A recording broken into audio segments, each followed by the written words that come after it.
Hi, this is Mindy. Yeah.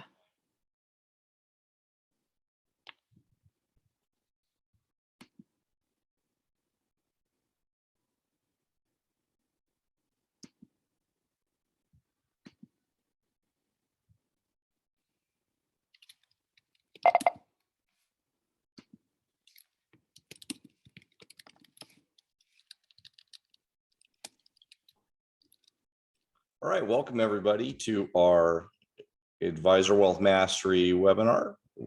Glad to have everybody here. And we're going to get started in just a second. We're going to work, Mindy, we're going to put this live on Facebook as well. Let's see. Did you start that process? No, you get to start that process. You're the moderator. We're having a little bit of a, as usual, when we start up webinars, a little bit of technical difficulties.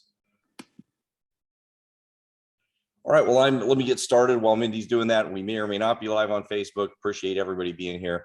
We're going to be covering a lot of things that advisors need to do to really finish the summer out and get a lot of new clients and fill your practice. Everything we're talking about that we cover will be applicable not just to the summer, but also during the rest of the year and ongoing, and some basic principles that we need to follow, or that you need to follow to get your practice consistently, not just filled up quickly, but also consistently filled up on a regular basis. So my name is Greg Moody, Dr. Greg Moody. I'm been in business in a variety of industries for 30 years now. We'll be joined possibly by Stephen Oliver, MBA. He's been in business a little bit longer than me, so he's got a few years on me. So he and I are working together with Mindy Godfrey, who is, introduce yourself a little bit, Mindy. Sure. I'm Mindy Godfrey, and I've been with the team about 2 years now, and I have a background in events ranging from boutique events of about 10 people to massive festivals of 45,000, and then book publishing. I've done a little bit of that, and I have a Master's of Divinity, highly unrelated, but somehow transferable. Well, I think it's very related because those are skills that, especially in divinity, one of the things is to be out. I think it's pretty highly related because, and again, Steve and I both have a martial arts background. Those things are all related because how you work with people are related to those different disciplines.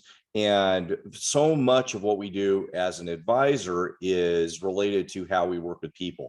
Most of the time, one of the primary things that we deal with in this field is not being just like everybody else. And so fundamentally, one of the issues that we're dealing with on a constant basis with you guys is we talk to the advisor and we ask you, well, what's your goals and what do you want to do? And the goals almost always sound the same. Well, I want to grow my practice. And the next question is, well, okay, who's your target client? And your target client ends up being, well, I want people 50 years old and up, 55 and up with a lot of money. Okay, so does everybody else. Why should they talk to you? Well, and then we hear a list of things that usually have to do with, letters after your name, your certified financial planner, and so on. And most of the time, the way you look to your client from the point of view of your client isn't very unique. It's not very different. So why should somebody choose you? What you need to know is 60% of people are not happy with their current investment advisor, and about half of those, so 30% of people, are actively looking for somebody new. So there's a lot of opportunity either in the 60% of people that are looking for new advisors, or in the group of people that don't have an advisor right now and should have one. So you've got huge amounts of opportunity in getting new clients. You have huge amounts of opportunity in developing niches and different groups of people that you can speak to. But what you have to do is not look like, and I think Steve says it really well, look like the guy in the JCPenney suit behind an oak desk. And that's what almost all of us look like when we're out in the public, when we market to the public, when we have our online marketing, when we have our, when we talk to people, when we have meetings with people, when we reach out to people. Our pictures on our website look like all the same. It's you in a suit with a tie. Now, I'm not saying you need to wear, get a tattoo on your face and shave half your hair off on your head and act crazy to stand out. But you do need to stand out in some way. Some examples of that, and then we'll come back directly to marketing and what things and what strategies you can do. But some examples of that would be some of our clients, like one of our clients, it's I think he's right now at 300 million assets under management. He's a Porsche enthusiast. So what we're trying to work with him on doing is working with other people that are Porsche enthusiasts. Well, how do you do that? Well, there's Porsche clubs, there's Porsche dealerships, there's Porsche events. Just those three things are opportunities for him to Porsche dealerships. I'm a BMW enthusiast now. I have a Tesla. So BMW, Tesla doesn't do this, but BMW all the time would be inviting me to come to their dealership to have like some sort of get together because they want to sell me on their next BMW. Porsche does exactly the same thing. They have events, and he could be some sort of speaker at those events. He hasn't. We're still getting him to try to do that. Porsche clubs have all kinds of events. He could do something at their Porsche events, and he's done something there. So when he also meets with clients, having his Porsche around, Porsche little models of his Porsche, talking about his Porsche might be interesting, especially if he starts marketing to Porsche owners. Well, what do we know about Porsche owners? They probably have some money. So niching with the same kind of demographics that you want to hit, but that they also might have some affinity to you, and also people that you might like dealing with, is another way to narrow down your ideal client. What people have the misunderstanding of is if they narrow their client to a smaller group, they would have less opportunity.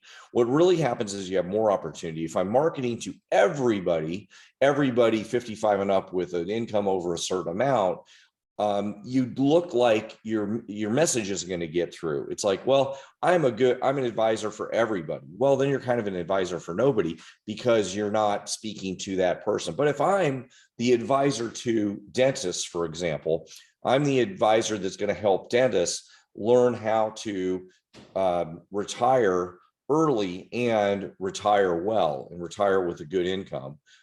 That's a message that if I'm a dentist, I'm going to really like. If I'm the advisor to Porsche enthusiasts, and I really understand, I'm happen to also be a Porsche enthusiast or a Tesla enthusiast or something like that, then it's going to be a message that might be a little interesting to those guys. So other niches that you can think about, some of our guys have done work with people that are selling businesses. So they work with business brokers, and this speaks a little bit to circle of influence and doing it properly. Most of the time people work when they narrow down their niches, they narrow down circle of influence in an incorrect way. They just befriend a lawyer or an accountant, and they say, hey, would you refer people to me? And maybe even try to have them get, some sort of kickback because they referred somebody, which isn't necessarily even ethical. But that has a couple flaws. Number one, it's not that effective. And number two, lawyers and accountants are not very good at marketing even their own practice. They're generally pretty poor at marketing in the first place. So what we want to do is, you can work with lawyers and accountants, but we'll come back to how to do that. But if we think about circle of influence, and like, for example, the group that I mentioned, who did I mention a minute ago there, Mindy? I'm sorry. Okay, it's okay. But well, no, it's okay. But the circle of influence kind of marketing with different people that you would want to work with might be different groups. So let's come back to lawyers and doctors. You would want to do different events with them and then help their clients. So if I was going to work with doctors and lawyers, I might be not doctors and lawyers and accountants, and I wanted to work with their clients, I might do a podcast or a webinar or something for all their clients. So you are added value to their team. So everybody that's going to be a client of my business lawyer, or the one that does all specializes in business or estate planning, he might bring me along to do a webinar for all his clients so that they can learn how to make sure they set up the right kind of investments for people as they're getting ready to retire. That would be a really valuable webinar for my lawyer's clients. Well, that would be a good way for you to make sure they got to know you and introduce you and set appointments at that level. So there's an example of how circle of influence can work a lot better than what typically people do. Mindy, I kind of kept on going and going and going. Was there anything you want to add that people should be paying attention to now as we kind of got started and I just kind of ran forward? Yeah, no, I think you're good. I think the one thing we want to talk about too, though, is when you're doing an event, whether it's on your own or with a circle of influence partner, you really want to be sure that you've got great processes in place to capture the information about who's showing up or who's interested in showing up, making sure that you qualify those people ahead of time, which granted, if you're doing it with a circle of influence partner, they should be pre-qualified just from their involvement with that partner. And then making sure that you're actually getting the appointment set either before you get to the event or during the event itself. Yeah, so let's stay on events for a little bit, as Mindy just talked about. An error that we see happen all the time. We talked to one of our clients, and when they're just starting to work with us, and they say, "Well, this worked great. I did a webinar or I did a live event with one of the people I'm working with, and there were 50 people at the event, and they were all, my target demographics, and they were all really good prospects for me, and it went great. How'd it go? It went great." Whenever we hear the answer, "It went great," it gives me anxiety because it probably, in our view, didn't really go well. Well, why? Because here's what happens. They said it went great. I handed out my business cards to everybody, or they got to hear about me and they're going to call me later. Well, that is the definition of it not going well for us. What we need to have happen is an event like that. There will be some sort of registration process at the front end. And there might be a reason for there should be some reason for them to register. Maybe they get a copy of your free book, or they get a copy of your white paper that's about something relevant for them. If it was going to be, in this case I just gave an example of, it's an estate planning lawyer, so they may get a copy of your white paper that you're going to mail to them by direct mail. Why direct mail? Because then they would need to provide your address, and they would get a nice little package from you that might have direct mail, or might have the actual paper, and it might have something that has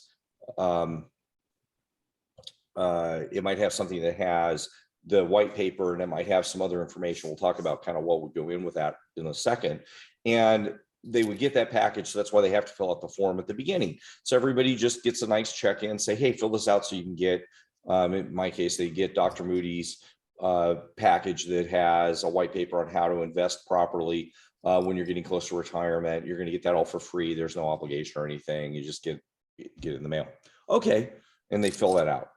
Then you do whatever education you're going to do with them, and either at the beginning or at the end. Now, ideally, when they fill that out, whoever's checking them in is going to say, "Well, also, Dr. Moody's going to set up a time with everybody to go over their specific needs and help them with their investment planning that goes along with their estate." What we're doing is setting up his schedule's really booked out. We can set up a time on Tuesday at 5 or Wednesday at noon. Which one's better for you? And we'd set the appointment right then.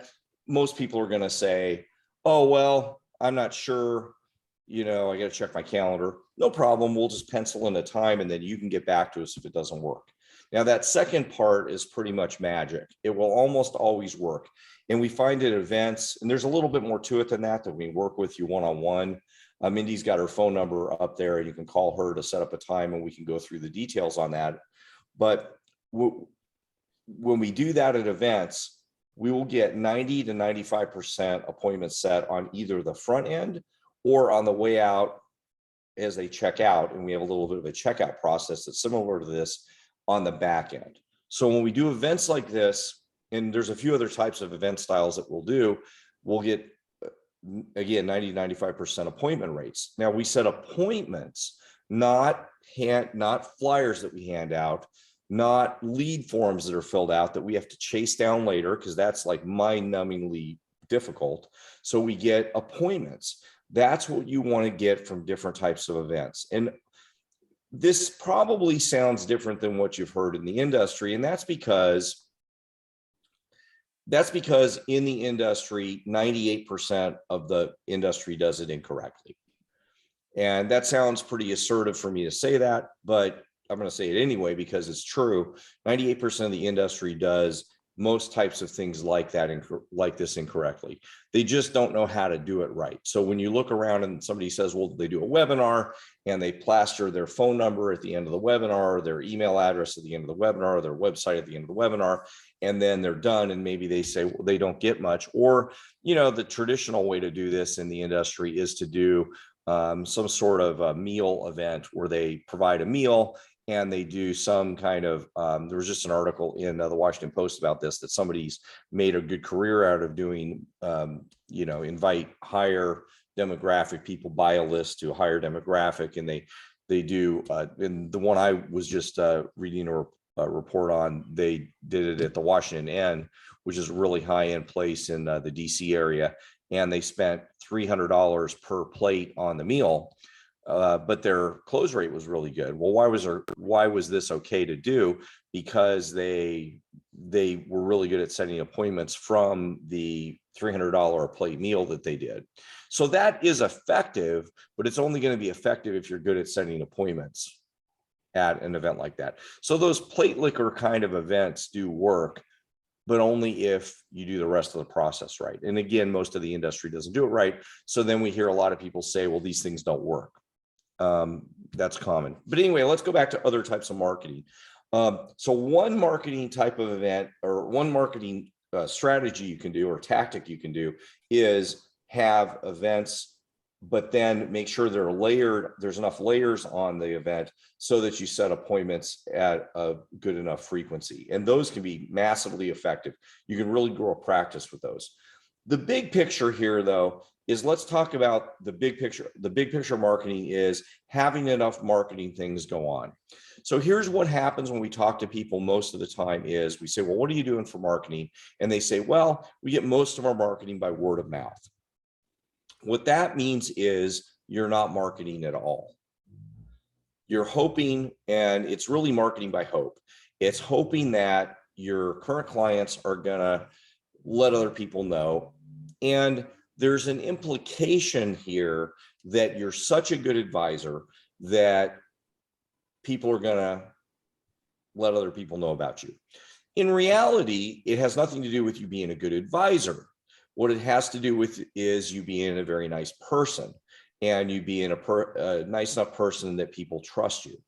Both of those things are great, but neither of those things are marketing. What we want to be able to do is we can spur referrals by a few strategies, but we need to have other marketing in place. So to have a healthy business, what you need to have is what we call a Parthenon of marketing. If you remember, you know, Athens and Greece, there's the Parthenon, and the Parthenon is a building that has a lot of pillars. And behind Mindy's head, she kind of put this picture up because it represents us. You can see kind of a represent. That's the Parthenon in your city, right? In Memphis, In Nashville. In Nashville. Yes. In Nashville. So they have a replica of it in Nashville. But there's you know, a Greek building, and there's a roof, or there's a roof, and then there's a bunch of pillars, and the roof needs all these pillars to hold itself up. And that's really what your business needs. Your business needs enough pillars of marketing, and those represent each marketing strategy to hold up your roof. And we stole that idea from somebody called Jay Abraham. If you want to look him up, he's a marketing expert that, you know, kind of well known, a couple of guys that we like talking about.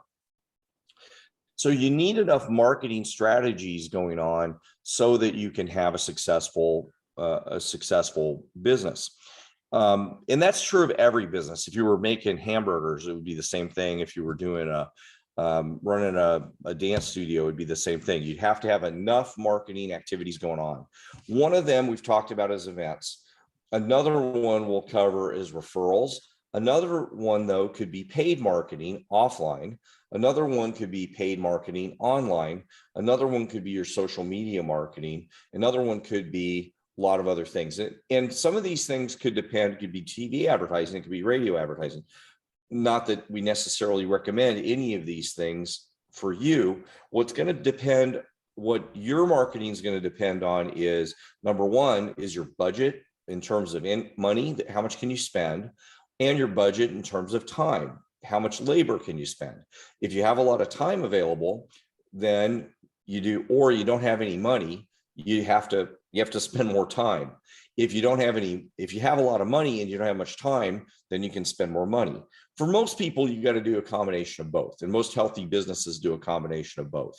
But once you build your business up to the level you want it to be, what we usually have our clients do is spend more money so you don't have to spend as much time, because we really want your business to be high net income and simple as possible, and as little brain damage and little headache as possible. So what are the marketing activities? Let's talk about referrals a little bit. Again, word of mouth isn't really referral marketing. Referral marketing is when you have your clients bring people, and that can be one of two different strategies. It can be one-to-one. So I'm having one client bring one person, or it can be one-to-many. I have one client bring many people. So how do you have one client bring many people? Or one client bring them in groups? So one-to-one would be, I have materials or content that they can give to their friends. And one good use of that is, for example, a book. We have a couple books. I don't think I've shown Mindy this one. I don't know if I have this one handy. Yeah, this is a book that a different advisor did. I haven't shown you that one before. Yeah, Red Publishing did that one. This is a book that this advisor can hand out to another client, and you could publish your own book. That particular one, I'm not sure if that one was ghostwritten or not. 80% of business books are ghostwritten, so you can have a book ghostwritten, which is very little work on your part. It's not that expensive, and that can be something you hand out to somebody. It becomes a really extreme example of a business card, rather than give somebody your business card and say, hey, give this to your friends. Probably it's never going to really translate out of somebody's wallet or their purse into give to their friends. What would happen is, though, the book being, number one, substantial size wise, but also be more significant authority wise, because now you're an author, would be more likely to be given to maybe their kids who might be getting ready to retire, maybe their friends who also might be in their same demographic. A book is going to be a lot more substantial. And again, it's pretty easy to do. Another thing might be a white paper or another package of stuff or other things that you might give to them. One thing that we give you guys, which you should call Mindy's number, and you can get our package. This would be something that we give them. This is something that you can give out. This is our package of, Mindy, I don't know if everybody got their package of stuff yet. All the things that we're talking about here and a lot more is in our marketing package that you can get from us. And you just call Mindy's number at the 303-808-8719 number, and you can get this is a substantial package. You might have take some time to get. This is what you buy. You can buy this from us. And we also have another package that you can get for free that's got a little bit less stuff, but this has some DVDs. This has really everything A to Z for marketing that you can get. We have another package that we give you as well. We got to find that one. What were you going to say, Mindy? Well, I was even going to say on the book idea, show them the size of the book, because I think when we think of writing a book, we're thinking, people tend to think of going to a novel. Yeah, it's very small. This is about a 35-page book. Exactly. And so, that size of book, it's, like you said, it's easy to have ghostwritten. It's, your broker dealer may have a couple of white papers that you can use and repurpose for this. So there's lots of options on getting that book done. Yeah, it's very easy to do. We've got a company that we work with that we publish. Joseph, you have a question, and you can put in the chat, or we're going to leave some time to go ahead and put a message in there. We have the chat open, right? So you can type in a message as well. Yep. Open. Yeah, so you raise your hand, you can type a message in. Or you can send me a text at the 303-808-8719 number as well. If that's not working, yeah, please feel free to send Mindy a text. So anyway, back to the referral. So that's one method. The other method is we're a little bit back to events. Some of our clients have done events at art galleries or at there's two styles of events for referrals with clients. One is a fun, interesting event. Give you the art gallery example. That worked really, really well. The funny part was of that story, this was our client I mentioned before, that's the Porsche enthusiast. He did an event at an art gallery, invited all his clients to the art gallery, and they could bring a friend. Why should they bring a friend? Well, because it's the art gallery. It's really fun. And he had limited space. So he told them it's limited space, and it's limited space. So, we can only bring so many people, and that encouraged them to bring friends and register the friends ahead of time. He got lots of clients off of that, because who's going to go to an art gallery except for somebody with some, I don't think you bring a broke friends to an art gallery. So it was sort of a self-selecting type of event.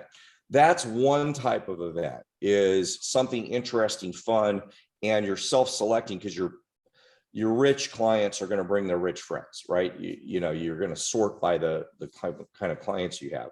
The other type of event would be an event that would be educational and interesting. So we would have an event on how the highest inflation in the last 40 years is going to affect your investments and what to do next. That would be a pretty intriguing thing, and get that out right away. I mean, that's the big news right now, right? So current event, or something, some other topic that might be more broadly relatable, something about the best way to put your money away, the best way to have your kids save their money. If your clientele happens to be older and tends to have kids, the best way to help your adult children save their money. That might be more of a broad approach to an interesting topic, and they can bring their friends. So here's a ticket to how to bring their friends, and we can help you with the technical part of that if it was going to be a webinar, for example. And some of you guys are registered in multiple states, so you can then start pulling in clients from a broader list. I know I told you you need to niche. That means niche the type of demographics, but it could potentially start opening up to different geographic areas. So that, again, one-to-one would be, you can develop tools, and we just gave you a couple ideas. Tools like a book or a package you can give to your clients that they can then hand to their friends or maybe kids. The other would be, we've had clients, by the way, just as a side note, the husband's investing with us, but the wife isn't. Or it's a couple in today's day and age that they're not married. They're in their 50s or 60s. They're not married. One of the partner is investing with us, but the other one isn't. And they haven't bothered asking the questions. Building some rapport to ask those kind of questions is important. And it's not just important, but it's better for client retention. So building client retention can help you find out information about people that also help you expand what their investment status is with you. So one-to-one, one-to-many, there's a group event. So there's a group event that you're going to do with these people. All right, so that's referrals, and then we could expand on that for an entire, in fact, I think we even have published a podcast on just working with referrals. So you can go to advisorwealthmastery.com and see that podcast.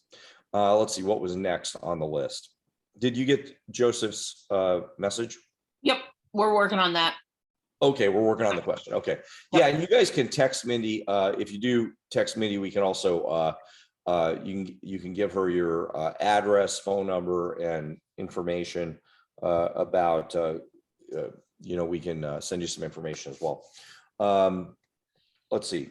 Greg, it So, might be, go I'm ahead. sorry to interrupt your train of thought. Please. It might be good just to touch a little bit more on that kit, because the kit does have that referrals unit in it.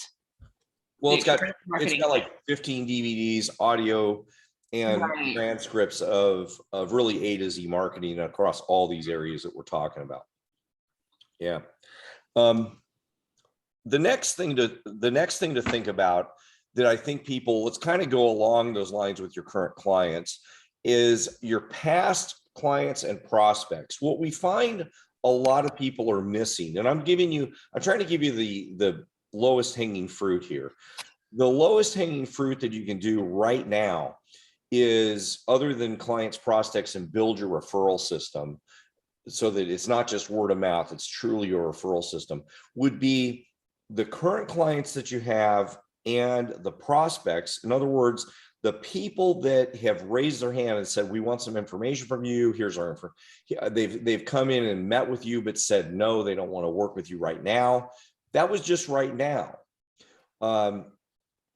Or they've somehow made contact with you and you've got their information. So what a big mistake people make, and we have this comment all the time. And we were talking to one of our clients, and they said, well, I've emailed them 27 times. So when's the point where I give up? And the answer is never. You don't give up ever, because a kind of a term in marketing is you're marketing to a moving parade of humanity. And what that means is that people are, when you make contact with somebody, even if they were requesting information or looking for an advisor, maybe they're doing that. We're recording this in June. Even if they're looking in June, by the time you talk to them, by the time you set an appointment with them and talk and discuss things with them, maybe by then things have come up and they're not ready to work with you. But by the time, if you keep some sort of contact with them and continue to market with them forever, it could be 2 years and they talk to you, and it might be time for them. A good example for us is we just did a survey of some of our clients the other day, and some of our clients we communicated with for 8 years before they became clients of ours. Some of them were 2 years, 3 years, 5 years before they became clients. Now, for the most part, most of our clients became clients with us as soon as they raised their hand, because we're really good at, as soon as they raise their hand to say, hey, we're a little bit interested, Mindy calls them, or one of our other associates calls them and gets them on the phone, and we set an appointment with them and talk to them and find out what's going on. And if they're a good fit, then we work with them. But that doesn't mean that happens all the time. Sometimes they need a little bit more information. They're going to be kind of on the fringes of working with us. And then eventually it might be, again, 8 years. That was just the other day that we did that survey. And it took that long for them to get interested enough to pull the trigger and start becoming a client. And you guys will have that too. So we never give up on continuing to market to them. Now, could they opt out on our email? Sure, that's fine. That's not a big deal. That's not an indication that they hate you. Or if they did hate you, who cares? I mean, there's going to be, you've got to have, be not too sensitive about that. That doesn't mean you were over marketing to anybody. So the lowest hanging fruit of your marketing Parthenon is, remember the Parthenon with lots of pillars, would be your prospects and your current clients. So let's just start with your prospects. Prospects are going to be anybody who had any contact with you, and you should have a database of this. Now, some of our clients, they go, well, I don't really have a database. I have a bunch of sheets of paper and I have a bunch of little lead forms and I have a bunch of whatever. Well, that's a good project to put it in a spreadsheet at least. And what do you do with these people? That's the next piece. Well, you want to email them. Email, though, is something email's a good tool, but it's kind of dying a slow and painful death. Email deliverability. That means if you emailed 100 people, email deliverability, you would probably only get about 20 of those in somebody's email inbox, if you're lucky. It's only about 20%. Email deliverability is only about 20%. And why is that? Well, there's a lot of reasons. One is if you email those prospects, you may not be in their contact list. That makes you a more likely to get spammed. If you've ever, tried to get an email from even a friend of yours, sometimes emails from your friends go into spam. I mean, Mindy emails me sometimes and it goes into spam. So email, and I want Mindy's emails mostly, but email frequently goes into spam. Email is also getting filtered at the internet providers. So you may never even see an email. It might not get into your spam filter even. It might not even get to your email software. So there's a lot of reasons why email doesn't work. That being said, it's free and it's widespread. You can email an entire list of, if you had 500 people on your prospect list or 10,000 people on your prospect list, you can email everybody. It doesn't cost anything. Or maybe if depending on your email software, it might cost you a tiny bit. So it's very useful and cheap. The other things you must be using are text messaging, voice broadcast. Voice broadcast is very useful now because you can use ringless voice broadcast. Ringless voice broadcast means, and you've gotten these, but you probably didn't even know them for some of you, unless you're really paying attention, is where a voice broadcast shows up in your, it shows up like a voicemail, but you didn't even know that person called. Have you ever gotten that where somebody called you and you go, well, gee, I never saw the ring. I never saw it ring, but there's a voicemail there. Well, that's a ringless voicemail, or it just could be your friend and you never saw you didn't have cell signal at that moment. That's a ringless voicemail. What's nice about that is it comes across to your prospect as if you called them personally. You took the time to call them personally, but it's not sounding like a robocall, like the old calls that used to be, hey, this is such and such, and you get all kinds of political calls during political call season. I don't think they're even doing that now. So text message, voice broadcast, personal calls. If I have a list of prospects where, I have 100 people who are very well off, they were really good target demographics. Maybe I'm a BMW enthusiast and they're BMW people. I got those names from my recent BMW event. I'm going to personally call those guys. Direct mail is still very effective. We get people being very derogatory about direct mail. It works like gangbusters, but it has to be done properly. And that's a little bit more detail that needs to go into that. And we can help you with that, or in our package, it's in that. But again, set up a time. Mindy will give you guys a call and we'll set up a time to go over that directly. But all of these things together, in addition to email, all those things should be used. And most of the time people do that too infrequently, but you continue to do this forever. They can get your direct mail newsletter once a month, not just in their email inbox. Because again, figure only about 20% are going to get that.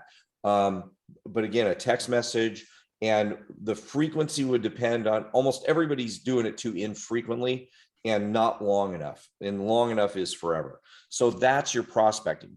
You're going to prospect also to your old clients, people that aren't clients of yours anymore. Doesn't matter if they left you. If they left you and they didn't want to work with you because there was some reason, I mean, unless they're your, I suppose, ex-spouse and you really don't want to work with them again, that's fine. I forgive you for not marketing to them anymore. But anybody else, they are still a good candidate to work with you again. They might decide they want to come back, and just keep them in your system. Once you start building these kind of systems in place, they're not hard to maintain. And then also your current clients, there'd be a different campaign of email, text, voice broadcast, direct mail, and email. I said email, and potentially phone calls, and then live events, webinars, that you would keep them involved in what you're doing. The other piece with the current clients is this also helps your retention. One thing we hate to hear is, when we ask, well, how frequently do you talk to your current clients? They say, well, I do a once a year or twice a year renewal of what their investment plan is. Well, that's okay, but Are you not sending them a card on their birthday with some other invitation to discuss some new opportunities you might have for them to, expand what they're doing? Very frequently, we find out that their clients are investing with the advisor, only some portion of their portfolio. It might only be 10% of their portfolio, just because they're, doing their own mutual fund somewhere else, and they're getting a worse return on that. There's no reason you shouldn't be discussing their entire portfolio with them, even if they're not going to invest everything with you. So being active with your clients is a great way to expand what you're doing. Again, that's the lowest piece of this. If you guys just did that part now, you could expand in this month and next month, potentially doubling what your assets under management are, depending on your structure. Or if you're focused on insurance, you could double what your business is right now just by doing this piece.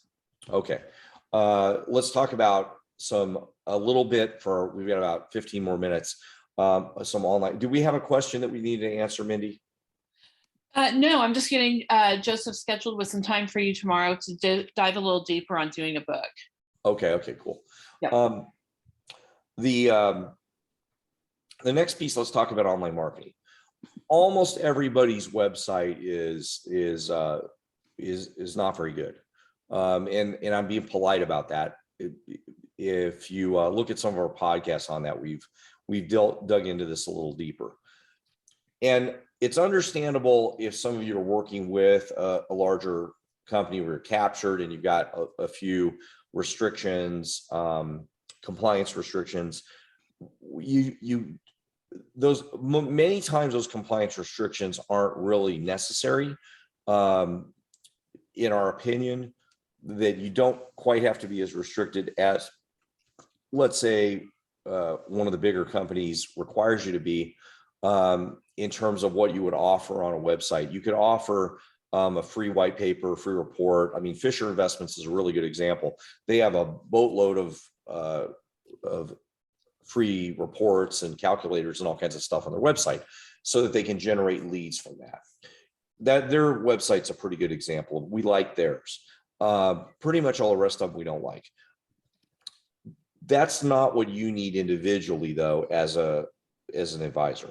Individually, an advisor, you need something that would have your identifier, a domain name for yourself, somewhere they could find you directly. Now, again, if you're in a captured environment, like you're a Northwest Mutual advisor and you're not allowed to have your own website, we understand that. But there are ways to still generate leads online and have something that represents you and drive traffic to that page in a way that then you can capture leads. So what a website's job is for you guys is to capture leads. It's to capture leads or get them to call you.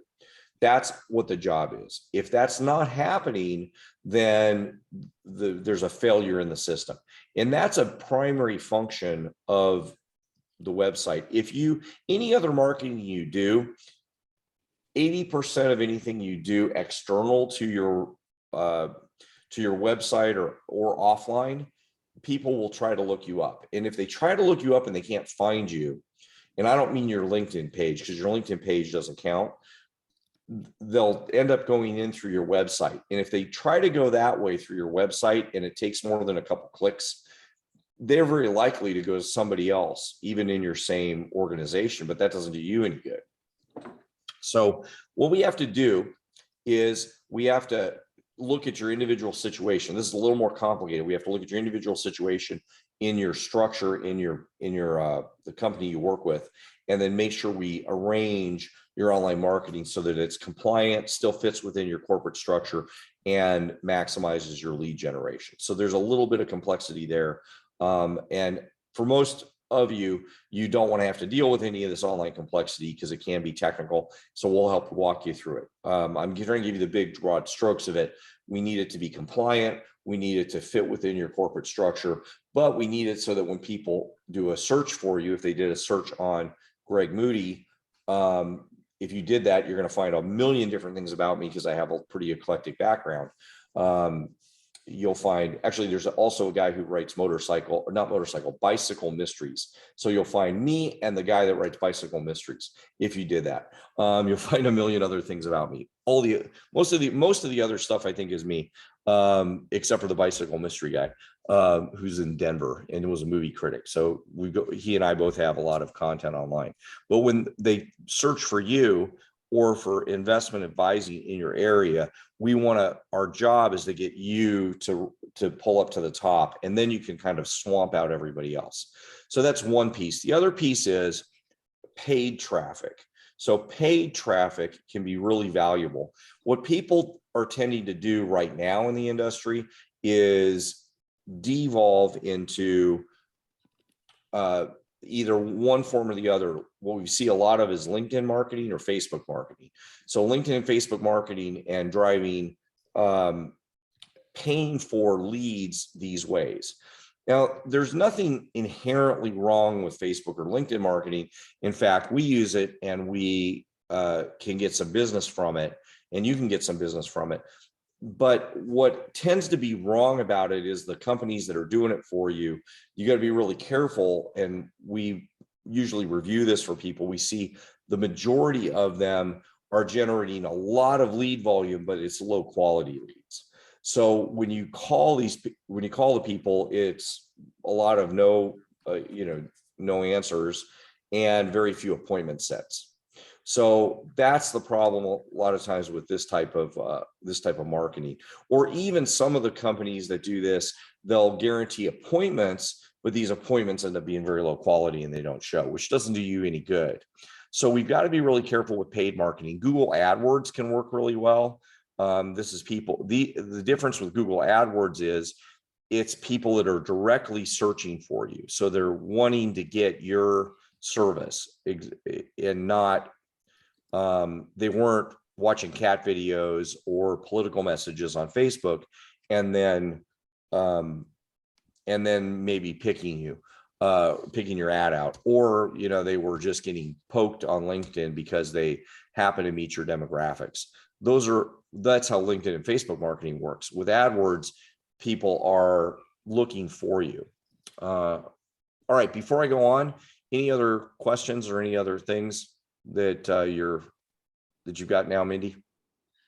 No, we're just getting some one-on-ones scheduled. Perfect. Yep. Yeah, make sure you schedule your one-on-ones. Any other questions from you guys? Make sure you put them in the chat.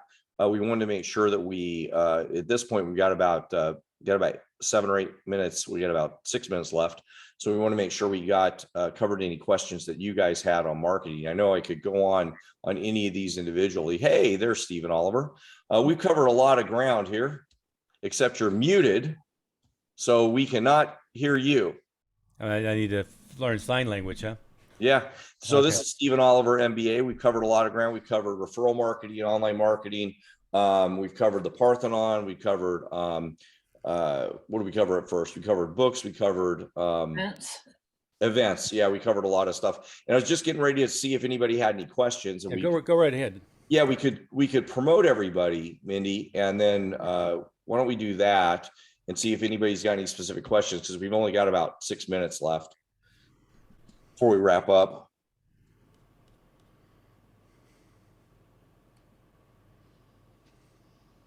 And so we'll promote you guys to panelists, and then feel free to jump in if you have any questions. While you're doing that, Dr. Moody, I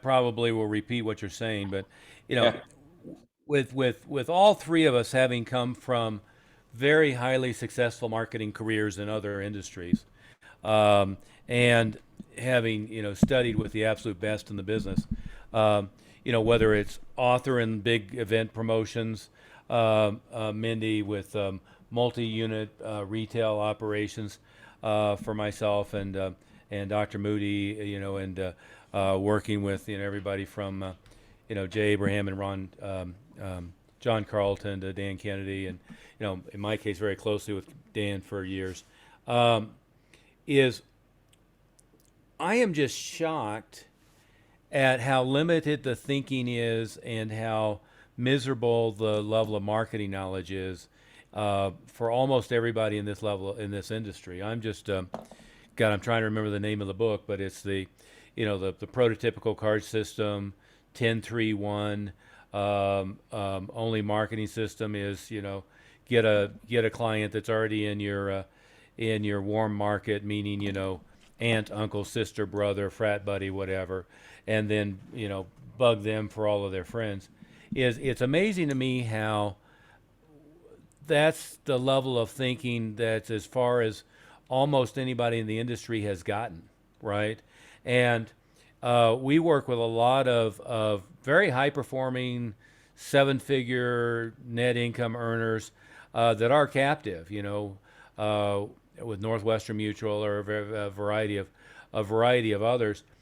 But regardless of that, I mean, if you're in a big organization that's not going to let you go do all the things that we'd like to do on directly under your name, SEO marketing, one thing or another. I actually got started in internet marketing helping a friend who was a 7-figure earner in an MLM. And it was exactly the same thing with them, as we had to do everything blind. And so we would create, and this is back, you remember, Greg, back in the year 1999, 2000, 2001 is when I really dug into internet marketing the first time. Of course, it barely existed back then. It was Alta Vista, Yahoo, AOL, and the only pay-per-click was GoTo. But we just set everything up as blind. And so we'd go generate lead generation activities, lead conversion mechanism, lead follow-up mechanisms, none of which referred to the company, none of which gave specifics on what the specific outcome or offer was going to be, until we got them fairly far down the pike when a human being was talking to them. And then at that point we could disclose, well, I primarily work with, or I exclusively work with this company, and here's our range of products, and here's why we do it this way. Never had any objection with any of those companies, and never had any objection in the financial services industry on that kind of approach. And so it's it's horrible to live your business life with blinders on. And I learned years ago, God, I've been in business now for 40 years, coming up this August, I guess, for myself. But I learned years ago that all great breakthroughs in any niche come from outside, not from inside the niche. And all great breakthroughs were in not looking around and seeing what everybody else was doing and assuming that was all you could do, but they came from deciding that there were other ways of doing it and looking out to see what other people were doing and figuring out how that would apply to yourself. And, I mean, hell, when I was 23, 24, the story is I did 2,500 and then 3,500 new clients that were working with me at any one time across multiple retail locations. And it was just because I did things differently than anybody in the industry was doing at the time, and did a whole bunch of them in parallel. I do think we have a couple questions in chat, or maybe we don't. Nope, we're doing some scheduling in chat. Oh, I got you. Okay. Oh, wait, nope, we do have a schedule. What % is your market share captive? I would align with that arrangement. So just curious to know how that approach becomes different. Okay, I'm not sure I understand the question. How the approach if you're captive versus you're not, how that's different? Yeah. Well, the question is always how much the company you're working with puts handcuffs on what your marketing can be, and how many or how difficult the hoops are to jump through on compliance to get it passed through what they're doing. Pretty much anything that we would recommend you can do can be done fully if you're in an organization where you're fully captive or not. All the big companies have lead advisors who have done their own books. You just have to jump through a couple of hoops to make sure that they're they're fully compliant, and we want to make sure everything's fully compliant. All the big companies have top level people who are generating lead flow from online marketing, and not just from the stuff that the company is doing specifically, but from their own activities. It varies greatly on how much you're able to identify what you're doing with that company or not. I will say is an awful lot of the big companies, what I see is that they have to be recruiting constantly. And it's just like the MLM business, to tell you the truth. I liken it to years ago when I moved to Denver. I happened upon the guys selling vacuum cleaners door to door. I showed up at a cattle call interview, and was not at all interested in what they were doing, but I was very interested in their process. And really what they did is they send all these 20 somethings out with a vacuum cleaner, and they sold mom and aunt and uncle and next door neighbor, and by the time they had sold 3 or 4, they were done. But that's what happens in the financial services industry. In the big captive companies, is they bring everybody in and send them after their warm market. And most people, if they ever get 40 clients, they've pretty much expended their warm market, unless they've given a really good strategy for referral systems. They never expand much beyond that.